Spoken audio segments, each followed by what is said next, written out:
Hey, shalom, shalom, first and foremost. I would like to give all the honors and the praises and all the glory belongs to Yahweh Hashem, Yahweh Shai, Bahasham, Mahavakak, Badash. Honors to the apostles, the true apostles that are in the Holy Spirit, and to the hopeful elect across the globe, and to the few, very few brothers and sisters listening, and not just listening, but also learning in the hopes of being saved within these last days, because we are living in the last days, right? This lesson, you can call it a variety of topics. I don't really have a name for this lesson, so let's just call it variety of topics. And we're just going to flow with the Spirit. I want to start off in Ecclesiasticus, right? And jump straight to verse 10, 7 and 10. Okay. Be not faint-hearted when thou makest thy prayer, and neglect not to give alms. So when you're giving alms, that's a reasonable thing. You know, a woman said to me today, she said, pray for the homeless, right? And there was a time when Peter, was it Peter? I think it was Peter, right? He was teaching, and I think it was Acts 4, and the man was begging for money. And Paul set his eyes upon him, and I think it's Silas as well. And he says, we have something more. We don't have no money for you, but what we do have is what the word.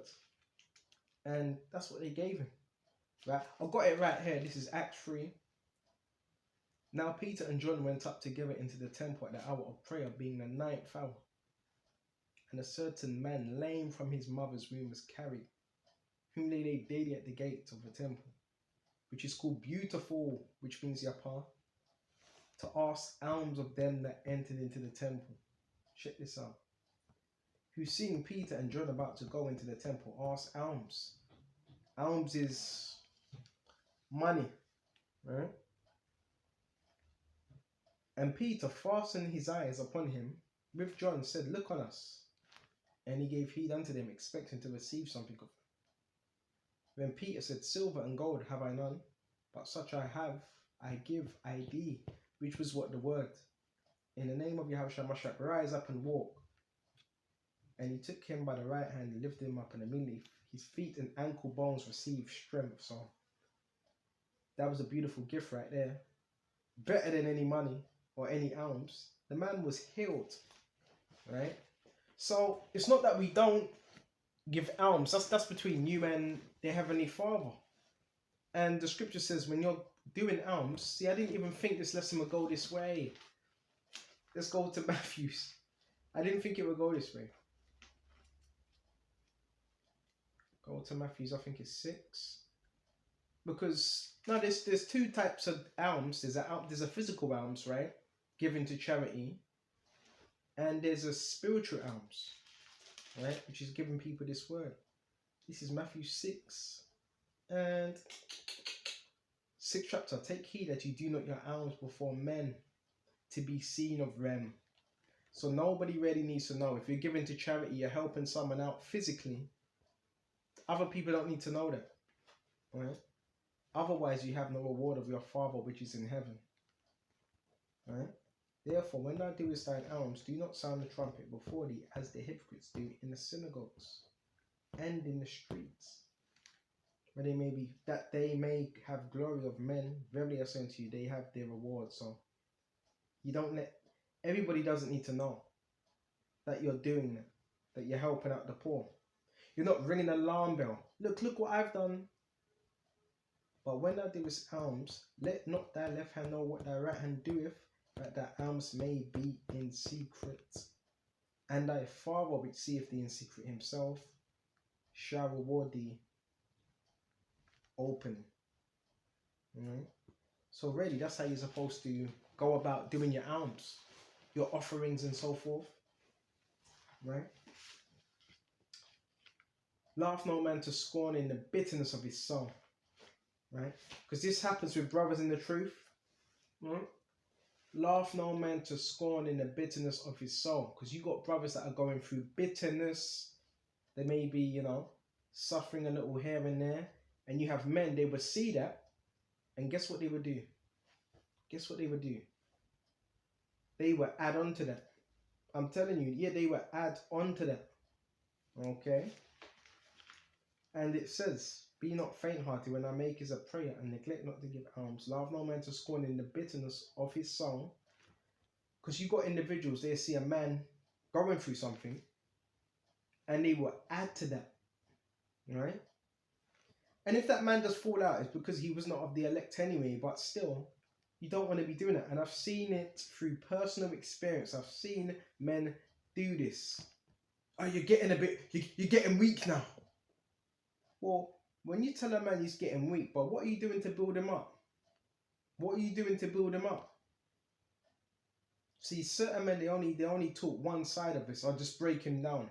No, you break your brother down, but you build him right back up.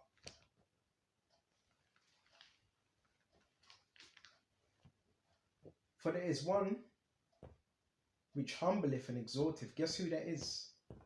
Yahweh Shai. But there's one that exalteth and one that humbleth. Right? And sometimes they are the good moments, because then you get humbled. Because if you, guess what? If you're not humbled, you're going to be proud like a lot of these individuals in the truth. Okay? That's why it says in Proverbs 24, and jump straight to verse 15. Lay not wait, O wicked man, against the dwelling of the righteous. You're not supposed to lay wait. Spoil not his resting place. Right? So why are you scheming? It says lay not wait. You scheming. You plotting. Right? You plotting. You sitting out. You sitting in your car plotting. That's wicked. Or wherever you may be. Right? Spoil not his resting place. Where his place where he's resting his head. For a just man falleth 7 times. It says a just man. And a lot of men don't have discernment. A just man falleth 7 times. You know what that means? You're gonna, if you're a just man, you're gonna fall 7 times. This means you're gonna have shortcomings. And riseth up again. Right? So you would rise up again. Why? Because you're a just man. Now the wicked were not going to do that. The house of Saul never rose up again. He got evil, started doing more evil, and more evil. And he was trying to take out King David. But the wicked shall fall into mischief. So in terms of what the wicked are doing, you don't need to be worried about what the wicked are doing. Just make sure we're on that right path. Rejoice not when thy enemy falleth, because you've got men that are waiting for that. And these lessons I do is never a personal attack, right? But you have men that will wait and will look. They will wait for the right moment. And who had that spirit? It was the wicked chief priests and Pharisees and elders that had that particular spirit. They were waiting. They were looking. They were just waiting. How do we know that? Because when you read about every time Yahushua was in contact with the Pharisees, they were always scheming. They were always coming around looking for something, looking to accuse him. They were watching him, right? All throughout the scriptures, they were watching the Messiah. Why are your disciples picking corn on the Sabbath? Why are they doing this? Why don't they wash their hands before they eat? Right? They were trying to catch the Messiah up in his speech. Right? They were laying wait for him. Man. And it says, Baba Kasha, rejoice not when our enemy falleth, and let not the heart be glad when he stumbleth, because this is what this world's like. You just got people waiting to hear some bad news about you, and they rejoice. Well, someone like that, you know, someone like that's evil, right? Lest the Lord see it, verse 18, and it displease him. That would displease Yahweh Shai. And he turneth away his wrath from him. Right? Why? Because he's a just man. So yeah, if this man's a just man, he's going to turn that wrath away from him. But a lot of the times Yahweh Shai needs to chasten us, so we can't get too proud, and so we can remain humble and appreciate the truth more and more and more, because with more wisdom comes more grief and more humility. Scriptures, the greater thou art, the more thou humble thyself. Unless the Lord see it and it displease him, that will get the Lord very angry. You laughing at one of his servants, right? Or prophets. And he turneth away his wrath from him, right? Verse 19, fret not thyself because of evil men. Because really, you know what? This was really, I thought I was going to speak about this, but this lesson's just going all over the place right now. Fret not thyself because of evil men. This is another thing. I've been watching a few videos, yes, on the wickedness that goes on within society. People in high places, whether it be people in high places, whether it be wicked neighbors or whatever. The scripture says, fret not thyself because of evil men. Right? No matter who it is, fret not thyself because of evil men. Try not to become so easily agitated. Even though they're trying to agitate certain brothers, even though they're trying to get you locked up, put in a mental home, keep your composure. Because when you do that, it shows them up. It makes them look bad. So remember to keep your composure. Even though all these things we're going through, you have to stay what? Composed. Right? Because remember, the reason why they what they call it? They call it prodding. The reason why they're prodding you is to get you to react. And now you react. Remember, these people are working with government. They have government backing. The police have told them to do certain things, and contractors, subcontractors. So once you lose it, right, there's someone standing right around the corner in the car saying, look, you're arrested. Right? And that person, it's all by design. Right? It's all by design. Everything these people are doing, whether it's they're trying to circumnavigate you, whether they're trying to speak loud so you can hear them, it's all about a response. So you have to be emotionally non-reactive to foolishness. Now, there's a thin line. There's a thin line now, because at the end of the day, you have to defend yourself. Now, you can't have people just walk all over you. You have to also defend yourself. So now, if someone does get up in your proximity now, and they're too close, you have every right to defend yourself. As long as they're, keeping their distance. But if it gets to that point, yes, you have every right to defend yourself. Right?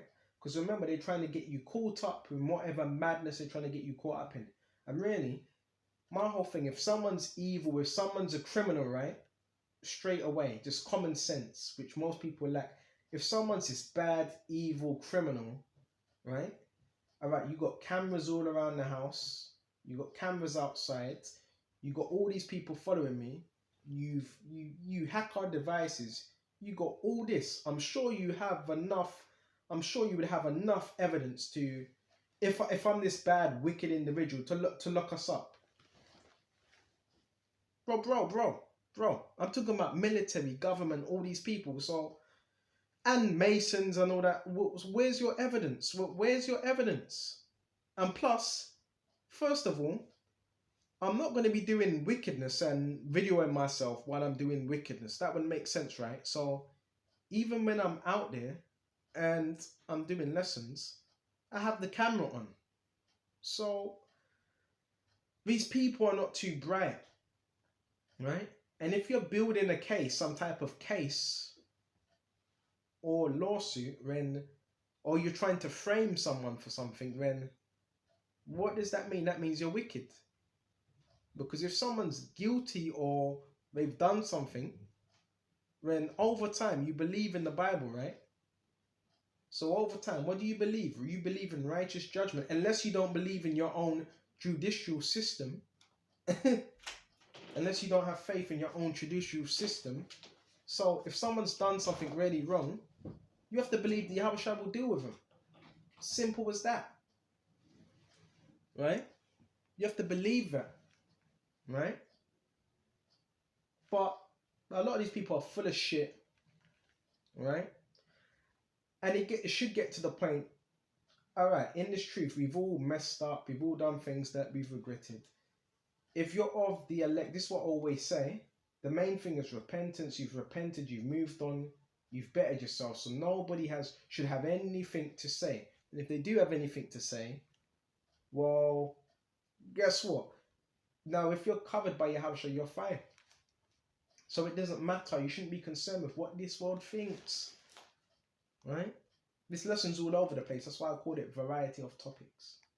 Okay? But this is just something I was thinking about.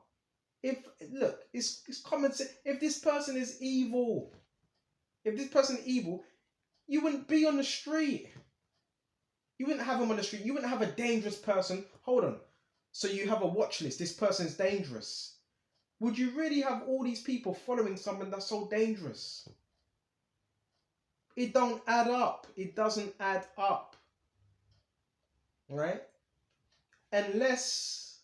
No. Forget that. I was about to say, unless you want this individual to act out and do something to someone. That's why it's your government that creating terrorists. It's your government that are provoking people. Right? It's them that are doing it and causing other civilians to do that. Now with me, does it bother me? At first it did, but then over time you just think, all right, you see these people, they're spiritually immature, they're not too bright, and now over time it doesn't bother me. All right? But the whole thing is they need your reaction. That's the only way it works. They need your reaction. But when you don't give them reaction, they get pissed off and they have to turn up whatever they're doing. Right? That's why you have to be emotionally non-reactive. Right? Now, you don't want to be too emotionally non-reactive, because now if you do that, people are going to take the piss. Right? So there's also times where you have to put your foot down and say, mate, you're pushing it now. And if you do that, you're going to get a fucking smack in the face. Right? Little side joke. Now, we're not going to do that, because remember, the weapons of our warfare are not carnal. We can even go into that as well. Excuse me just a minute. Right? I don't mean that. You're not really going to get a smack in the face, but you're going to get a spiritual smack in the face. Okay? Remember, war's spiritual. They're carnal. They need you to react carnal, because once you react carnal, then they can get you in, in a compromised position. You're supposed to be spiritual, man. Right? See, in the world now, we were acting that way, but now not no more. Let me just get it. 2 Corinthians 10 and 3. Though we walk in the flesh, we do not war after the flesh. See, these people, what they're trying to do is provoke. They're provoking in the flesh. They're walking in the flesh. They're carnal. When you see what these people do and how they act, is very, very, very low vibrational. And not to boast, not to be proud, but you are 10 steps ahead of them. Spiritually. You should be. And you should be able to see what's going on and say, yeah, they're immature. Okay. And it says, Baba Kasha. For the weapons of our warfare. Now we have weapons. See, people are going to see, you're going to get someone that hears that now, reports me. He just said weapons. You got fucking idiots like that. Idiots. He just said weapons. Right? And don't worry, I just want to put this out there. Right? Don't worry if you got a wicked ass next door neighbor that's scheming or doing some dumb stuff. Don't worry about that. Focus on the words. Right? And you may be jumping to conclusions. That's why sometimes you just want to think things out. Take your time, because sometimes it just may be you overthinking. Because the whole program is based on paranoia and one being hyper vigilant. Sometimes sit back, take your time, analyze things, and don't overdo it. Right? But you're supposed to have faith to know you're doing the right thing, right? If anybody's coming up against you unjustly, Yahweh Shai will deal with that. Because I've seen it with my own eyes. People that come up against you may scoff, right? May do something, right, to offend you. And the Lord deals with them, whether it's a day, whether it's a week, whether it's a month off. For the weapons of our warfare are not carnal, but mighty through the Most High to the pulling down of strongholds.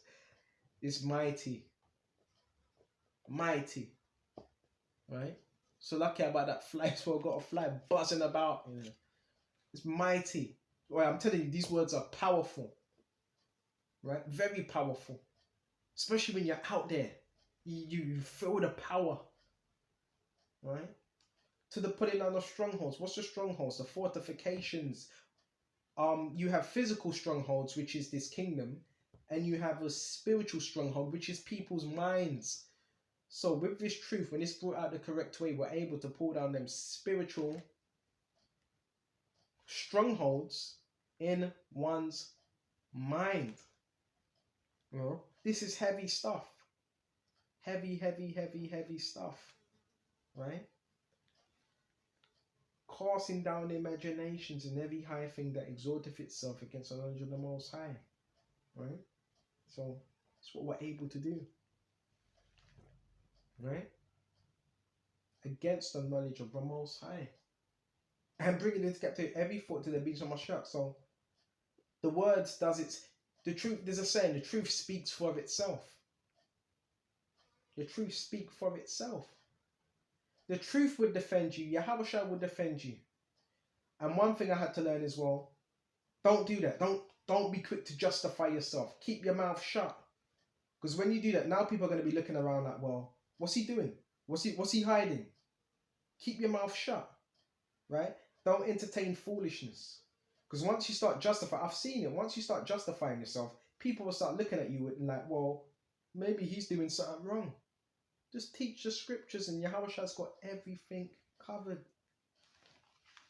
And having an all readiness to revenge all disobedience. So I always say this, you have to have enough discernment. If this person's wicked, the Lord's going to what? Revenge that disobedience. When your obedience is fulfilled. That's why we have to be spiritual within this truth. And I'm finding out a lot of individuals are not spiritual. And one thing I always say this, there's a particular mindset that someone was going to have if they're righteous. Righteousness means upright. There's a particular mindset they were going to have, right? So someone that has a righteous mindset and they believe they're of the hopeful elect, they're going to have a good mind towards Yahushua, right? Now, if someone that's wicked, check this out, they're going to have a bad mindset towards Yahushua. An evil, wicked mindset. Okay? So, one should have enough discernment to say, this guy, he's not wicked. He's made a few mistakes here and there, but I can see this individual is really trying. You don't have that discernment to judge that. I do. Then you should be able to tell this individual is just wicked. He's smoking weed, he's committing adultery, he's not repented, he's still moving like a nigger, he hates his brother. You should have enough discernment to be able to tell. Come on. Come on.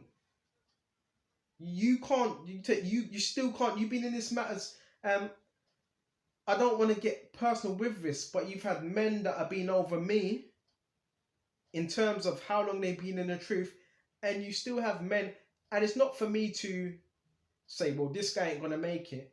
But I'm not talking about IUIC, I'm talking about Great Millstone, GMS. You still have men that are within Great Millstone that are just still not right. Right? That still have evil intent, malice for their brothers because they never sorted it out, and you were supposed to sort it out. So you're supposed to have a clear view and say, well, this is going on, that's going on. Why is this individual acting like this? If you have true judgment. But the only way you have that true judgment, if Yahushua has given you that true judgment, right? Because judging is a very serious thing, and you've got to be careful how you're judging your brother. And with that same judgment, always remember mercy. Why? The only reason I say this is because you want mercy. Going back to Matthew's. Forgive us our trespasses as we forgive our debtors. And you know why that scripture is so powerful? You know why it's powerful? Because first you say forgive us of our what trespasses. I can read it. This is Matthew 6 and 9. After this manner, therefore pray ye, Our Father which art in heaven, hallowed be thy name, thy kingdom come, thy will be done in earth as it is in heaven. Give us this our daily bread, and forgive us of our debts as we forgive our debtors. So first thing we're praying for is to forgive us of our debts. What's a debt? A debt is something you owe to someone. So when you're in debt, you owe someone, right? Okay. As we forgive our debtors. And we also got those that owe us, in terms of you have those that have done us wrong. You know how powerful this is. Forgive us of our debts as we forgive our debtors. So the first thing, you're asking for forgiveness, and you're asking to forgive your debtors. Do you know why this is so powerful? Because now this gets sent to Yahushua through the angels. And once you've done that, now Yahushua, if there's anything going on with anybody else, you know you've got that off your shoulders. You don't have no grudge, nothing, no malice. So if somebody else is showing ill will and a grudge, now they will be judged, because you just what? You've forgiven them. Verse 13, lead us not into temptation, but deliver us from evil. We want to be delivered from... I've got this in the Hebrew somewhere as well. So we want to be delivered from evil. Right? And so lucky about this, I've got this fly buzzing around. And it says, for thine is thy kingdom and thy power. Right? And thy power and glory forever. Amen. For if you forgive men their trespasses, your heavenly Father will also forgive you. Simple. But there were certain men that never done this. And now I'm not going to mention names. Just certain things that have happened throughout the years. I'm not talking about 1 year, 2 years. I'm talking about from 5 years, 6 years now. Right? Men got emotional. Right? And the scripture says, give no place to the devil. What's it in Ephesians? I forgot what chapter. I think it's chapter 4. Give no place to the devil. So there's men that gave place to the devil. And what the devil does, he puts a thought in your mind and he tries to water that like a seed. So the Satan can do that. He can put a thought in your head and water that thought. Right? Just water it until you feed upon it. You don't feed evil thoughts. You don't feed that. Because once you start doing that, you act upon it. And this is what men have done. Some men have done it to the point of no return now, because now they're getting worse and they actually still think they're in the truth. You're not in the truth if you have hatred for your brother that's laboring with you. You're not in the truth. You're still in darkness. That's why it says, if you forgive men their trespasses, your heavenly Father will also forgive you. But if you forgive not men their trespasses, neither will your Father forgive you your trespasses. It's simple as that. Right? And there's nothing worse that gets me more angry than that. Here it is, you're praying to the Heavenly Father. Forgive me, please have mercy upon me. But you got ill will towards your brother. Doesn't work like that. Don't work like that. That's why examine yourself. Examine yourself. Don't fool yourself. Do not fool yourself. Right? As for me, any type of argument or anything I've had with any individual, I made sure I cleared that up straight away. I made sure I apologize, cleared that up, and pray to the Heavenly Father. Right? And when you're doing that, it's good because it's a weight off your shoulders. When you don't do that, Satan's able to use that as leeway now. And now you start acting like a demon. Yeah. Towards your brother. And I always say this as well. Whether you were in a camp or not in a camp, excommunicated, whatever, that doesn't stop you from teaching the word. So what do? All right, you're not in a camp. You're not with this brother. You still have to teach. All right? It's called integrity. You're supposed to have integrity. Right? Regardless of what happens. Can you imagine if Yahushua had that attitude? Well, look what the Pharisees done to me, and this and that, and Judas, and can you imagine if he had that attitude? Bro, there's many things that have happened that I haven't even discussed. Many things that have happened. Many men that have done me wrong. Bro, I don't sit up there thinking about them every day. Yeah, I want to get him back. No, you let Yahushua deal with it. There's a lot more, but you know what? I kind of want to keep this one short because I know once I start a lesson, I don't want to stop. I don't want to stop. Right? So you know what? We shut off here. Right? Um, Go to verse 10. Never trust thy enemy, for like as iron rusteth, so is his wickedness. You know when the scriptures, and that's another thing, you have to be developed and grow in this truth. Yeah, like we could talk about Esau. Yeah, this is talking about Esau. No, it says never trust thy enemy. Right? The prophets, the apostles, they had enemies, and it was of our own nation. So never trust thy enemy, for like as iron rusteth, so is his wickedness. So it's certain traits that certain men have, where they can't be trusted if they're not repenting. Right? And it says, Baba Kashar, lo he humble himself and go crouching, yet take good heed and beware of him. Crouching like the roaring lion, the devil. Even when you quote that scripture, that's not, it's referring to the spiritual demon Satan that can jump on anyone's vessel, even a man that's standing right next to you holding camp. Okay? Yet take good heed and beware of him. Thou shalt be unto him as thou hast wiped a looking glass, and thou shalt know that his rust have not all been together wiped away. Okay? So, that's why, yeah, you have to be wary of the men that are laboring around you. Because you have the house of Saul, which are wicked, envious, lukewarm, and you have the house of David that are upright to the best of their ability, sincere, and they're putting the work in for Yahushua. And they love their brother. Okay. So, set him not by thee, lest when he have overthrown thee, he stand up in thy place, never let him sit at thy right hand, lest he seek to take thy seat. And at last, remember thy words and be pricked wherewith. Because there's certain men, they just want to take your place. They smile in, remember that song? They smile in your face, but they want to take your place. Backstabbers. Backstabbers. They smile in your face, but behind your back they want to take your place. That's what type of individuals you're dealing with. That's why it says prove your friend first. Okay? So with this, I hope this was edifying. And until the next time, Shalom to the hopeful elect. Shalom.